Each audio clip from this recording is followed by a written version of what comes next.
vai visos dzirdes nervu švanoma gadījumos tūlītē ir jāveic operācija. Man atbilde būs nē, tāpēc, ka katru gadu ir pacienti, kurus mēs novērojam, un šī novērošana var būt arī ļoti ilga, arī vairākus gadus. Un man ir pacienti, kurus es novēroju arī 7 gadus, un es viņiem augšanas pazīmes neredzu, un viņu simptomi ir izzuduši, un viņi reizi gadā veic magnētiskās rezonanses izmeklējumu, lai mēs redzētu, vai ir kaut kāda augšanas dinamika.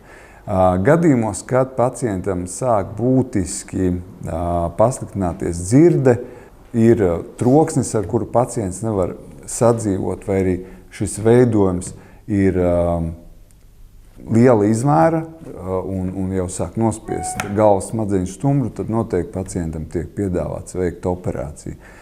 Gadījumos, kad ir neliela švanoma aptuveni līdz centimetram, šiem pacientiem var mēģināt arī saglābt 8. jeb dzirdes un līdzsvaru nervu.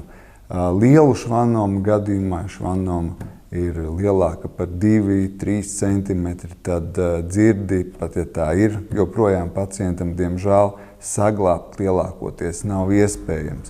Un šo operāciju gadījumā ļoti būtiski, kā es iepriekš pieminēju, par cilvēku anatomiju, ka dzirdes un sejas nervs iet cieši blakus kopā un ieiet kopā arī iekšējā auss sejā, tad dzirdes nervu švanoma gadījumos veicot operāciju ir ļoti svarīgi pacientam saglabāt sejas nervu, jo sejas nerva bojājums ir ļoti smaga un ļoti invalidizējoša komplikācija, kad pacientam rodas mīmikas muskuļu paralīze vai pilnīga paralīze vai daļēja paralīze tajā pusē, kur tiek veikta šī švanomas operācija.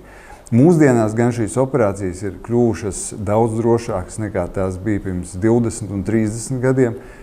Visu operācijas laiku mums ir iespēja monitorēt, jeb sekot līdzi sejas nervu funkcijai, agrīnāk arī viņu atrast, jo pirms operācijas, kad pacients jau ir narkozē, mēs pacientam sejā ievietojam elektrodus, lai varētu izsekot sejas nervu funkcijai. Ja pacientam ir, nesoties švanomu, ir joprojām saglabāta dzirdes funkcija, šie pacienti vienmēr tiek brīdināti par to, ka dzirde var vai nu būtiski pasliktināties, vai arī pacients var zaudēt dzirdi vispār. Kāpēc ir jāoperē? Nu, piemēram, švanoma ir 3 cm un viņa jau sāk spiest galvas smadzeņu stumbru un tur jau sāk kaut kāda tūska veidoties. Ja pacientam ir saglabāta dzirde, tā ir, var teikt, normāli. Dažreiz, pielietojot konservatīvu ārstēšanu, pacientam arī izzūd kaut kāds ļoti traucējošs troksnis. Un švanoma nav liela. Šādos gadījumos mēs izvēlamies pacientu kontrolēt.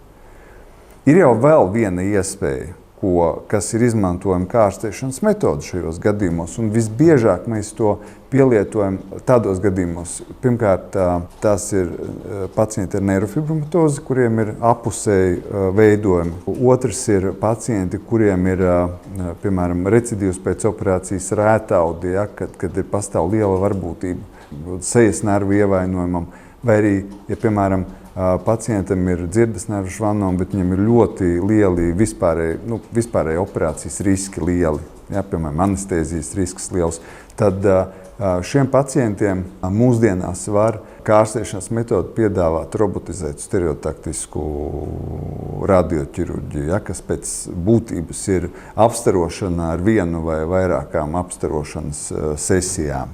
Ja. Tā arī ir ārstēšanas metode.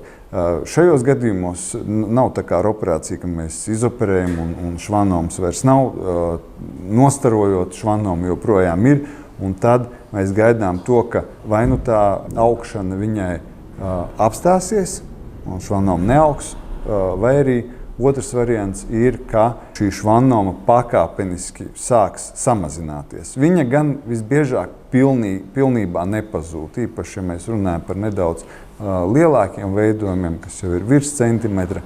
Ir labi, ka viņš apstājas un vairs neaug. Arī pielietojot radioķirurģiju, var tas viss var komplicēties ar nervu bojājumu kaut kādām pazīmēm. Bet tas notiek nedaudz vēlīnāk nekā. Operācijai ir tūlītējs rezultāts. Pirmkārt, tūlītējs rezultāts tādā ziņā, ka veidojums tiek izņemts, un arī, ja ir problēmas, tad tās arī rodas tūlīt pēc operācijas. Jā, te pacientē viss bija kārtībā, ja?